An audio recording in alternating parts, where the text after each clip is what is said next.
Hello everybody, welcome back. I'm the Strategy Professor, and today we're going to be looking at the patch notes for 12.9. So as always, if you enjoy the content, please be sure to like and subscribe. It really helps out a ton on the channel. Come by, check out the stream as well. We stream every night starting around 10:30 p.m. Eastern Standard Time, usually going until about 2 o'clock a.m. Eastern Standard Time. So very friendly, chill community. We'd love to have you. And check out the rest of the content as well. I am going to do a support tier list for this patch, and then I'll probably also do at least an ADC tier list, and I might check out some of the other roles as well. Okay, let's go ahead and get in here. So there is a lot going on this patch. So first up, they're adding challenges, so it tracks your overall progress with a ton of different categories. So to me, this feels like Eternals, except for free. They tried to market that. I think it was a big fail. I don't have the actual metrics, but they were trying to get people to pay for like stat tracking, basically, and getting little rewards that didn't really matter. I don't even remember what they are. But this, it sounds like it's a bunch more stuff, and it could be across multiple champions versus Eternals was just one champion. And they already have the mastery system, which is, you know, how often you've played a champion, basically. And you have to get like a couple of S's or something to, you know, unlock Mastery 7 and things of that nature. I think overall this is good, and this is something that League has always struggled with. How do you keep people interested in the game and having fun and wanting to continue when they're not actually gaining rank, right? Because there just aren't a lot of other game modes, and that's what everybody judges you on, is based on your rank in League. So I don't think this is going to change that equation very much. I still think your rank is going to primarily be what most people think about when they think about success in League of Legends. But this is something more fun, right? So this is something for more casual people or people that have just been kind of struggling and staying in the same elo for a long time. That's most people. A lot of people don't climb. So they're trying to make it interesting and kind of give you these little missions to accomplish. And they tried that with the missions as well, but those are basically just like super easy, you know, just play the game and you'll get some free rewards. Right, now the challenge with something like challenges, I guess no pun intended, is that you don't want to actually impact gameplay negatively. So you don't want people to try to go out of their way to accomplish certain goals, like get 30 assists in a game, or get 20 kills in a game, or, you know, farm 30,000 gold in a game. You know, that type of stuff is fun, but it could lead to, you know, kind of degenerate gameplay where people are deliberately not ending the game, or they're deliberately trying to KS from people, or they're deliberately trying to do something that's not in the best interest of the team to win. Now, do people do that anyways to try to finish off that pentakill or, you know, whatever? Sure, of course they do. But you got to be careful when you're designing these types of systems that you're not encouraging people to do that.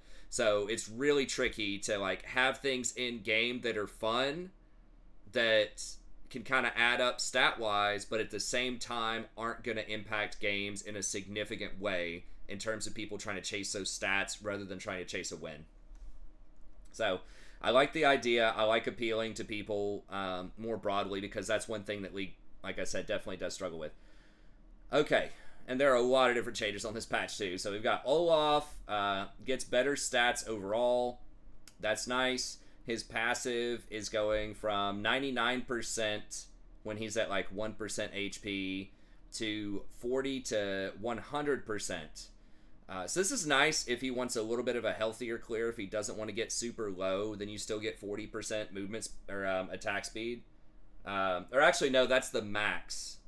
But it caps out at 30% health. So when you get down to 30% health, now you get 40 early, but then it scales all the way up to 100% later. So this is going to hurt your wave clear early on, because you could get really low and get, you know, 80% or something attack speed early. But I think that it's going to be easier to take on less risk. And I think that's what they're going with Olaf, is help the average player succeed on him without taking on too much risk of like getting invaded, getting killed, that type of thing. Now, the passive also grants you 10 to 30% lifesteal. So that's really good, and that's coming off of the W. We'll talk about the W in a second. But basically, they're moving the lifesteal from the W over to Fight On. So, again, it's going to max out at 30%. It can give you up to 10% early and scaling to 30% later. So you really, really want levels on Olaf. Okay, Undertow. Longer cooldown initially, lower damage at early levels. The minimum range is also longer, which I think is bad if you're trying to throw it just directly in front of you and pick it up faster over and over again. You don't want more minimum range. Okay, so minimum range a little bit further. Mana cost is lower at early ranks. You can throw it a lot more often. So that could potentially help you with wave clear in the jungle. Picking up an axe now fully refunds Q's cooldown, but you can only throw it once every 3 seconds, but that does scale with ability haste. So effectively, it's a 3-second cooldown for whenever you pick it up. And that's still faster. I don't remember what it used to be. I think it refunded a certain amount of seconds, 3 or 4 seconds, something like that. So I don't know mathematically how this like works out, but I think it's faster. Okay, and then it gives you a little bit better ghosting in the jungle. Okay, sure. So I think this is weaker early, but potentially stronger later once you get more ability haste and once you get to the kind of the normalized damage there. Okay, Tough It Out. I don't know why they changed the name. Vicious Strikes doesn't seem that controversial to me, but okay. So the cooldown is lower at later ranks. Attack speed is lower early and lower later. The duration is only 4 seconds instead of 6. Now, whenever you use it, you do get a free auto attack in there. So you get an auto attack reset, so that's handy. On activation, you now get a shield equal to a base amount of up to 150 plus 25% of your missing health, capped out at 30% of your current health for 2.5 seconds. So if you have like 2,000 health and you're missing 500, you'd get an extra 125 shield. Or if you're missing 1,000 health, you'd get an extra 500 shield. 30% of your current... Okay, so then you would only get 300 in that scenario because it would cap out at 30% of your current HP, which would be 1,000 there. So it kind of depends on the situation, but it looks like it's going to be a pretty big shield, right? Like it's probably going to be at least 300 or 400 shield. So that seems good, seems strong. Obviously, shields when you have lifesteal and when you also are immune to CC is going to be a strong combination. So ability haste looks really good because that's going to affect your axes and that's going to affect this shield, so you can have this up more often. And it does last for 4 seconds too, which is quite a long time. Okay, and then you get the attack speed out of the shield, so that's pretty good. I'd say that's a buff, especially because they've moved. Like they're basically giving you a free shield. I think I don't remember what the lifesteal was before, but it feels kind of like a free shield. The E seems like it's the same thing, which is strong. And then the bonus attack damage is lower. The duration is only 3 seconds instead of 6 seconds. But it gives you also gives you less resists early on, but you don't lose the resists whenever you activate it. And then whenever you hit a champion with a basic attack, then it extends it to 2.5 seconds, not plus 2.5. 2.5 total seconds whenever you auto attack someone. So if they can dash or move away from you and just not get autoed, that's not your Q, that's not your E, it has to be an auto attack. Oh, never mind, your E does work, so it can't be the axe, but if you're close enough for an auto attack or an E, then it'll extend it for 2.5 seconds. So basically, if you can stay in melee of people, so obviously going to be very good with Ghost. So if you can stay in melee and they don't dash away for up to 2.5 seconds, which is a pretty long time, then this can stay up infinitely, basically.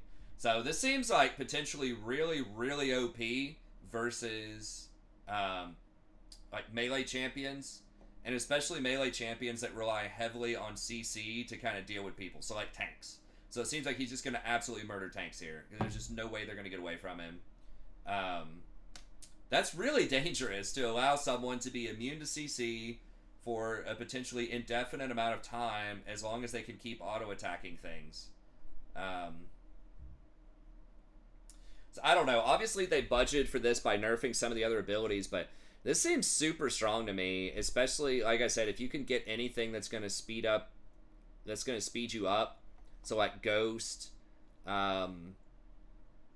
potentially something like Nimbus Cloak,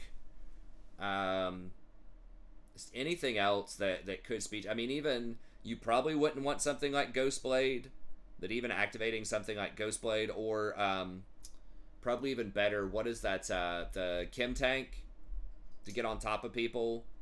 I don't really know what all builds he's gonna get. I mean, obviously it'll probably be stuff like Death's Dance. I mean, you could do Stride Breaker to get on top of people, but it'll probably be something like Death's Dance. Not Bloodthirster. I'm blanking out on the name. The AoE, like melee, lifesteal item. So it'll probably be just your standard kind of bruiser items, but this is really interesting. So it's going to be super hard to duel him, I feel like, because he's keeping more resistances. He has a shield, and he has lifesteal now, and he's going to be unCCable for a really long period of time. So I think this is a huge buff on Olaf. I think he's going to be really strong. Now, what are the... I'm recording this on Wednesday, so there are some statistics here. Let's see how he's doing. Now, it's going to probably be a pretty limited... There's actually not that many people trying him out, so he's only 6% so far. Again, limited sample size, only like 4,800 games, but I think it looks like it could be pretty strong. Okay, Talia. Base health is down. It's going to go up next patch. They're giving everybody a lot more health. So health is down, regen's down, base mana is up, mana regen's down. Okay, so this probably won't matter that much. The movement speed and the base armor are somewhat significant. 18 is quite low for base armor. Out of combat movement speed is lower early, better later. Passive fall off time. Okay, so you get to keep the movement speed for longer. So that could allow you to maybe cross over a lane. I'm not sure exactly what your movement speed would have to be, but without losing the passive. I don't know. But, okay. Seems okay. Now, threaded volley is where the biggest change is. Actually, the E is pretty big too. But mana cost is higher early, but less later. Cooldown is lower across the board. Now, a huge one here is the single rock damage is lower at 130 instead of 170. The 5 rock damage is way, way lower if you hit them with all 5. So instead of being 510, it's 338. And it looks like it does a little bit more damage to monsters. Okay, so that probably just sort of balances that out. Now it's 175 radius. No, they deal damage in 175 radius. So that means they splash. So it's going to be a lot easier to wave clear. So single target, it's going to do a lot less damage. So it's only going to do the 338 instead of 510. But because it splashes in a 1.6 Teemo radius, that's pretty far. That's like half an Alistar Q, I think. It's enough to definitely hit a bunch of like grouped up minions or monsters. If you use Hourglass, it keeps throwing the Q. And then threaded volley. Now, if you use the single rock on worked ground, it consumes the worked ground to throw a huge boulder that deals double damage, so 260 instead of 170. So it deals 260, which is pretty good. I mean, that's almost a full 5 hit. Not quite, but it's like, I don't know what the number is, 60 or 70% of a full 5 hit off of a single stone. And it slows people by a lot. So 225 AoE for 2 seconds. It looks like non-decaying. So what you can do now, potentially, is hit somebody with a boulder. It's going to slow them. And then unless they have a dash or a flash, it should virtually guarantee that you can either get your knockback with your W into the E, or that you can hit them with a non-worked ground Q as soon as it comes off cooldown. That's really strong to give her a slow, though, because that knockback into the boulders is very, very strong. It's a little more mana if you do that, and the minimum cooldown on worked ground is 0.75. So I think that means you can throw your Q again within 1 second of hitting that, which again, they're going to be slowed, so you should be able to hit them with another Q. Worked ground duration is 30 seconds. It also removes worked ground whenever you throw the boulder. And the radius is bigger. So, again, this is interesting. You can go for the big damage in the poke with non-worked ground, or you can go for combos by throwing the boulder off of worked ground. So it gives you a few more options, a few more choices with Talia. Mana cost, much lower, scales down to 0. The cooldown is also way lower. The knockup radius is 225, so it's easier to hit it. It's faster, so there's a delay between the knockup. Or there's less of a delay between the knockup. But it doesn't do any damage. That's pretty significant because I don't know how much it does right now, but I feel like it's quite a bit in terms of it probably does at least 200 damage. So that's quite a lot. Now, they're probably presuming you're going to be able to hit more of these rocks and the boulder does more damage, and then especially the E, I believe, yeah, it does quite a bit more damage. So I guess they just took all of the damage from the W and put it on the E. So this is basically just your 1.1, you just put 1 point in this. But that's some nice quality of life buffs. Just the mana cost being that much cheaper for putting 1 point in it is nice. And realistically, if you use your W, you're going to hit them with the E. Like, that's the whole reason you're doing it. Okay, so Unraveled Earth goes down to 12 seconds. So same early, longer cooldown later. Damage on initial cast is 240. That's obviously a lot. So that's giving you 80 or 90 more damage. Now it does scale with 0.2 as well. So that's not... I don't think that fully makes up for the W yet, but that's pretty good. The slow strength is about the same. A little bit stronger. They got rid of the AP ratio though, so that's kind of a wash. Boulder detonation damage is 105. Okay, so when you initially hit them, it's plus 90, and now this is plus 15, so that's 105. Maximum boulder damage is 262. Okay, delay between casting and the spawning of the first row is instant. Alright, delay between spawning rows of boulder after the first row, 0.17. Okay, so I'd have to see it in action, but alright. Sounds like you're going to get your damage immediately.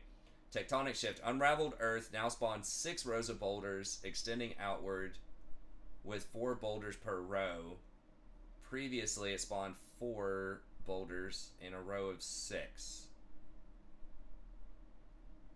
I think this is better. I believe that'll give you a wider hitbox on this, so it's not going to be as deep, but I don't think the depth matters as much as the width, unless it decreases the range, which could be a possibility. So I don't know. I'd have to see it in action, but I feel like that's good because that's going to give you a much better chance that you're going to hit somebody width-wise, as long as it's not shaving off like 100 or 200 range or something. Boulders now stun enemies that dash through them for the duration of the dash plus 0.1. The max stun duration is 2 seconds, and monsters are always stunned for the max duration. Now, I wonder if your W causes the stun. Like, does that count as a dash? So if you knock them back into the boulders, is that going to count? Is that going to, like, stun them midair, basically? And it no longer detonates to deal damage after 4 seconds. Okay, so they just have to interact with it within 4 seconds. Okay, so that's good, and that's a good way to stop mobility, potentially. Not that most people would try to dash through that anyways, willingly, because it would do a lot of damage, but now if you can somehow push them into it, again, that's going to work great with your W, but if you can somehow push them into it, then it's going to do extra damage, or it's going to get that stun. Weaver's Wall is shorter early, longer later. Dash range when jumping off a wall is 700. That's pretty big. That's going to allow you to, choose your position a lot better. Dash speed when jumping off a wall is 1200. Okay, so it's faster.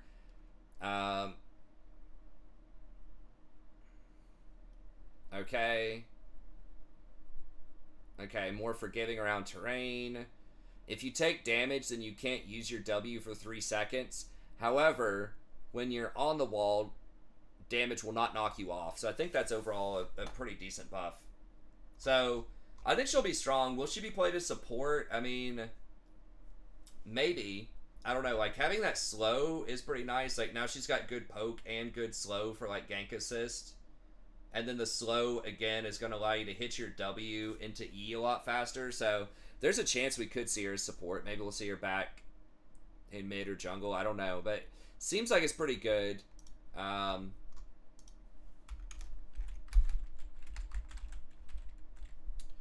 Yeah, I think her win rate went up. Pick rate went up. Win rate is marginally up. It's hard to tell. But yeah, people are definitely trying her out. Okay. Ari, charm cooldowns, 14 seconds. Okay, that's good. She's just a little on the strong side. And then the Spirit Rush is an extra 10 seconds. That's fine. She does still get resets. I mean, the fact that she gets resets on the R is what has made her so strong lately. So I think it's good shaving a little power off of her. Braum, per target cooldown starts at 8, and then at later levels goes down to 4. That's really nice. In team fights, you're going to be able to get more stuns off, which everybody likes, except for the people getting stunned, I guess. But that's good. Braum needs a little help. I just think that pure tanks always kind of have a problem in solo queue in general, because if it's ever a team fight peel kind of meta, like protect the ADC, which we might run into next patch with the buffs, it feels like in solo queue, enchanters are just going to be better because they buff your allies significantly, like with the Janna shield or like Lulu's buffs. So they can not only peel pretty well, but they also protect allies. Braum doesn't buff your allies, although he does have more stuns and he can protect them against projectiles with the E. So specifically if you're against something like a Misfortune, who's very popular right now, or like an Ornn, just something that's going to fire a really important projectile, then the Unbreakable can be pretty good. And they are buffing that quite a bit. Now it's going to block 55%, so you're probably going to max Q and then E. And that's how it usually has been, I think, with Braum. There have been some metas where you max W second, but he's pretty good. So if you're going to play him, I would say like Lucian is probably your best choice. It's because the double shots are really nice. Or as a specific counter pick, again, if they have long range stuff that he can actually block. Now, stuff like Xerath, remember that he doesn't block Xerath's Q. I'm like 99% sure, because it doesn't count as a projectile, and it won't block his R, and it won't block things like Lux's laser. So you got to be careful. You got to make sure it's an actual projectile. But he could be good in teamfight comps if you want to tank, if they have a lot of dangerous ranged champions. Okay, Hecarim. A little bit more scaling on the Q. I think Hecarim's fine. I don't know that he necessarily needs a buff, but okay, a couple of buffs there. I'm okay if Hecarim's not meta, though. That champion's really obnoxious if he gets ahead. You just can't interact with the R. Okay, speaking of obnoxious champions, they're nerfing the attack speed on Highlander at later levels by 20%. I think that's probably fair. There's a lot of other stuff about that champion that's just really messed up. If he gets like 3 items, he's still incredibly difficult to interact with because his Q makes him untargetable. And once it gets to a certain point, he can just kill people just off of the alpha, and he can keep spamming it. I would like to see them like make it like a 50% cooldown reduction on the Q, not a full-on like reset every single time. It might be 50%, but they need to slow down those resets so that you at least have some time to interact with him, even if it's just like a couple of seconds, or like a minimum cooldown on his Q or something like that, kind of like what they are doing with Olaf and his axe, just to give you a little bit more of an opportunity to interact with him, because that's the real problem, is once he starts getting so fed and he's killing just off of alpha strikes, there's just no way to interact with him hardly. So yeah, I just think he's a really obnoxious champion in solo queue. Okay, Nidalee, base health down. I guess. I mean, I don't think Nidalee's that strong, especially in lower levels of play, and I haven't even really seen her dominating that much in high levels of play, but that's fine. Okay, Pike. So when you're near 2 enemies, so presumably in the laning phase, you're going to Gray Shield for 5% more, or like, I guess, an eighth, so 12% more total than what you currently are getting. Okay, better sustain. So hitting an enemy with the Q refunds some of the mana cost, but if you're missing with your Q, then it's a lot more expensive. So it's more difficult to fish for hooks. Okay, I guess that's fine just to punish you. Because usually you can punish people when they miss their special cooldown. You can just engage on them and fight. But with Pike, you can't ever really catch him, or it's very, very hard if he has his W and his E up. So this just adds a little bit more risk to the equation. And then Death from Below, they're lowering the cooldown by 20 seconds early, which is really big. So that's huge for support Pike, I think. And he no longer gets a Your Cut gold upon successfully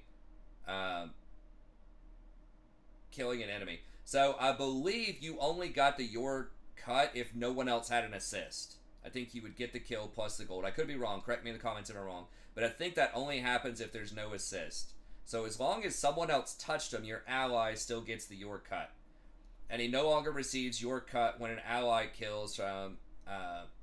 so if an ally KS's you, whenever you're about to kill them with your X, then you no longer get anything. You don't get a cut. And presumably your ally doesn't get the cut either. It just doesn't happen. Which I think is fair. I mean...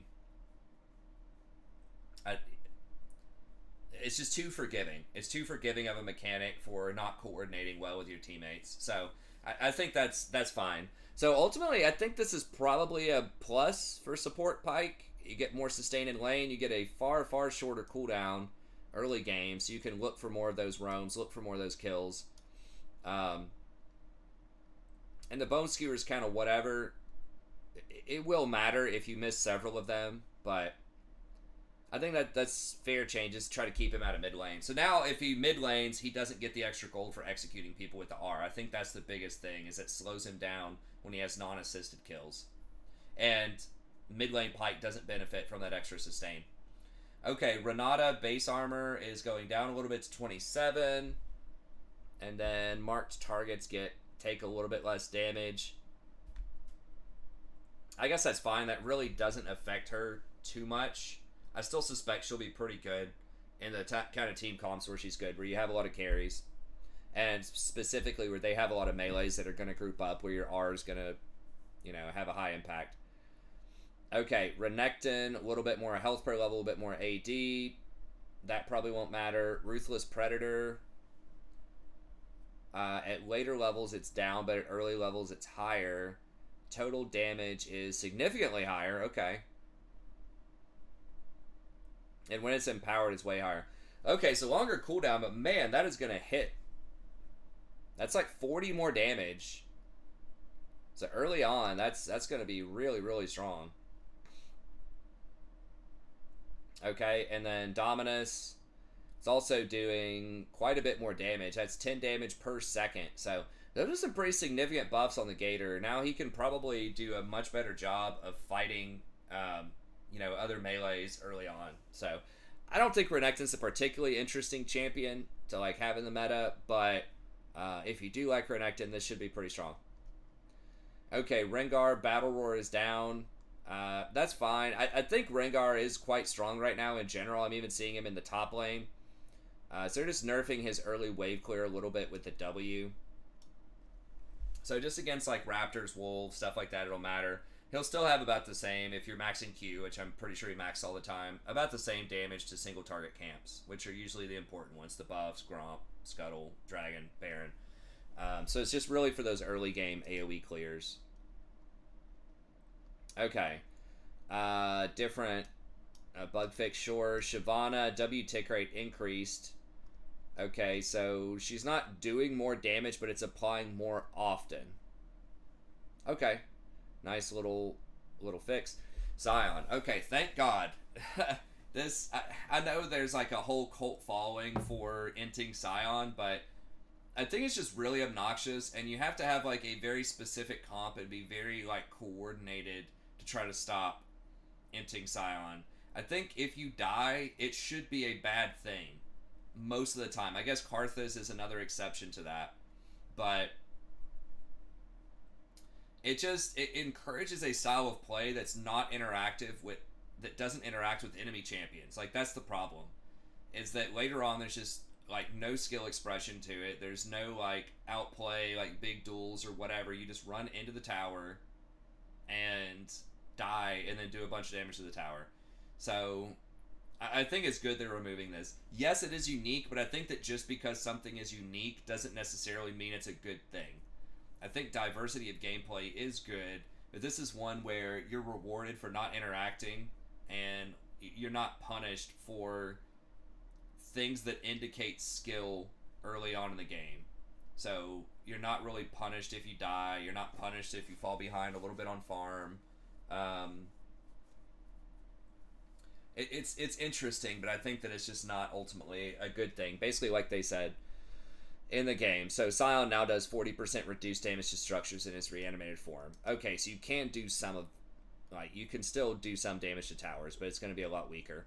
So tank Scion still good. AD Scion, if you want to actually fight people, can still work, but the inting into towers no good. Okay, now these are some really big buffs to Thresh. I'm not 100% this is going to bring him back into the meta, but this is certainly really good. So it's all about scaling. So right now he gets 0.75 armor and AP per soul. That's going to 1.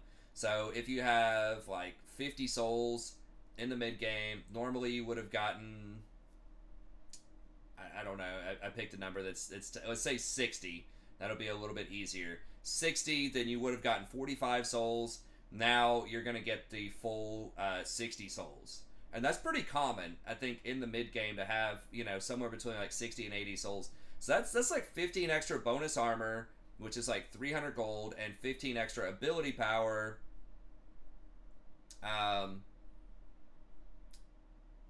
Which is something similar. It's like 350 gold. So you're getting like 600 or 700 gold worth of value off of that. And then the Dark Passage, the shield strength is going from 1 per soul to 2 per soul. And obviously that's significant. Again, if you have 60 of these, then you're going to get an extra 60 now, 60 shield. So that's a lot. That's like a 300 shield, 120 plus 180. So that's getting to be pretty big. And I think the W cooldown, they may have nerfed it a while ago, but I think it's something like 10 seconds if you max that second. It's pretty good. I mean, even aside from the movement, just the shield is on par with some of the enchanter shields once you start getting that 60, 70, 80, you know, soul range. So ultimately, he's going to be more durable, he's going to do more damage, and he's going to throw out bigger shields to allies. And he still has a great kit, right? You can land hooks, make plays off of that. You can peel people with your flay. You can help people reposition either offensively or defensively with your W. So he's still great. The problem with Thresh, I think, early on is that it's harder to hit his hook than some of the other hooks in the game, right? Like Nautilus is so much easier to hit open field hooks. He doesn't really have a great way to access the backline. That's one of the really huge things with him. Like Nautilus has the ult, Leona has ult, Rakan can go in with his ult, but Thresh really doesn't have a way to get there, right? You can throw hooks, but you're just not going to be able to hook that Jinx late game, probably, unless she's just super far out of position. So you're kind of relegated to sitting back and peeling later in the game, although early in the game you can be very aggressive and dominate the lane. So I think that's just one of his main issues, is his engage is somewhat unreliable compared to some of the other champs out there. But he can potentially peel better than some of those champs too. So we'll see. We'll see. I think like the Locket Redemption build can still be really good in 5v5s. But I suspect that like Nautilus, you know, is historically, I believe, a pretty good matchup in a Thresh and will continue to be a good matchup. And Thresh has no sustain, so you can really get poked out. Things like Xerath, Xerath support, Misfortune AD are super common right now, and there's just a lot of other poke champions that you're seeing in the bot lane that are pretty obnoxious, or just like early game dominant champions. So we'll see. I think it's really nice. I think it's good when Thresh is in the meta, so I like they're paying attention to him, trying to bring him back. I'm not sure if this will be enough, but it should help out some. And I hope he does come back. Let me see. A little bit. I think he was at 46%, so now he's at 49%, so that's good. Okay, Varus, a little bit of extra attack speed on both champion kills and non-champion kills. So they're trying to make his on-hit a little bit more viable, which is good. The W quiver is up. I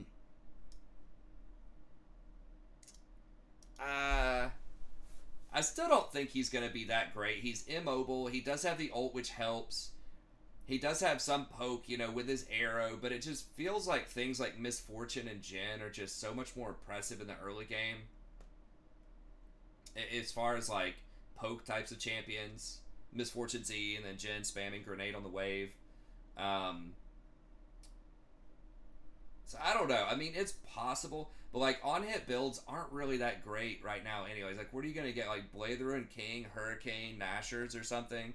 I feel like lethality is really the way to go, but they don't want to bring back his lethality arrows because they think that's too strong.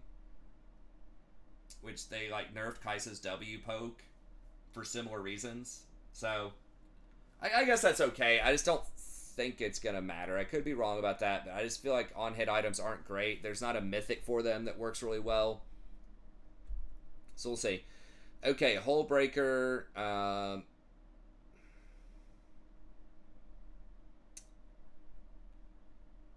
So you're getting a lot less resists, but at later levels you're actually getting more. So the first 11 levels it's only 10 instead of like 20 to 30 or 40. And ranged is similarly like pretty bad. Okay, so only your attacks deal 20% bonus damage, so abilities that damage structures no longer get a bonus. I guess that's fine. I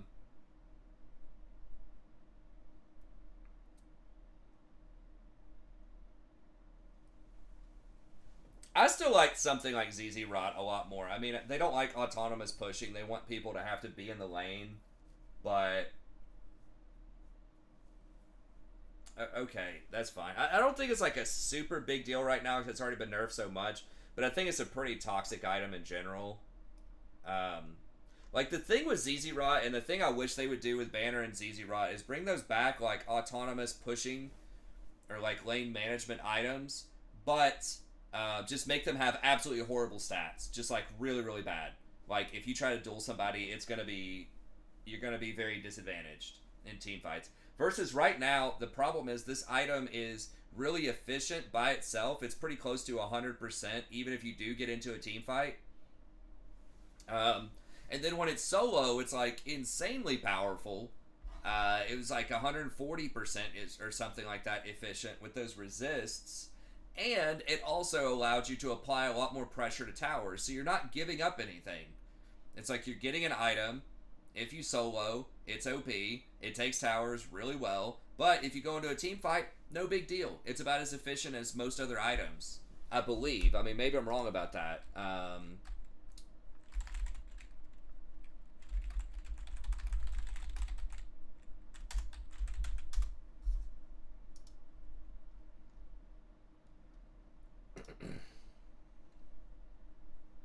Yeah. So, look at this. This is ridiculous. It's 116% efficient with no passives. So, what? It's like more efficient than almost any other offensive item in the game when you're doing what is designed not to do. It's supposed to be a split pushing item, but it's still like OP by itself. And now, when there are no when you're a melee champion, if you're going solo, you get between 130 to 218% efficiency. This does not include the tower stuff either. They can't quantify that really. So the tower is just a bonus. It's just the stats. And I think this includes the nerfs. It does. This is including the nerfs. So, pre-nerf, it was even more insane. But, like, now it's still stupid. The thing about, like, old school ZZ Rot Portal...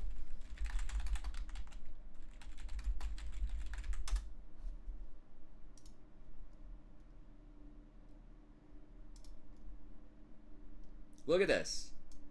It was 91% efficient in terms of, like, real stats. 91% efficient when you're solo, right? Versus 130% when you're solo now, or even the 116% when you're grouped up. Yeah, you got to 120 when you're near turns, but that's just like movement speed near turns. That's not like real reliable stats. So its stats were garbage, right? It had no offensive capabilities, no damage, no ability haste. It was just straight up tanky things. So it was a way for tanks to be able to apply some extra pressure, because usually tanks aren't as good at split pushing and applying pressure as bruisers or fighters, right? Like Camille or Fiora or whatever. They take towers obviously way faster because they're getting AD and they have a kit that does damage to towers. But so this was helpful for tanks. But I think this is a much healthier item. If they kill it, they get 50 gold too. That's a lot. And it had a pretty long cooldown. It's like a 2 or 3 minute cooldown. So I really liked something like this, where you could split autonomously, put extra pressure, especially if you're a tank. But the trade-off was, its stats are garbage. I think going this way, where the stats are like super OP and you just get free pushing, is much more toxic for the game in general. So I really don't like what they're doing here. I mean, I would rather see them make the stats bad and double down on the tower taking. Like, make it do more damage to towers, or buff up the minions more, or whatever, but just make the stats, like, absolute trash. That's what I would like to see. Not, you're stronger when you duel. It's you're stronger against towers, you're bad when you duel, you're bad when you team fight. That's what I would like to see. Okay, MSI, whatever, client update. I'm not going to go through all the Void stuff. Hopefully it's useful. Okay, so that's it. So interesting patch overall. I guess overall verdict, just TLDR real quick. Challenges, good idea. Olaf probably stronger, but we'll see. Talia almost certainly stronger, but remains to be seen.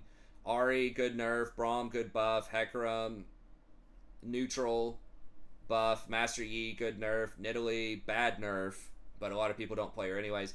Pike, probably a good change. Good for support Pike, I think, in a lot of situations. Renata, probably a justified nerf. She does have a really high win rate.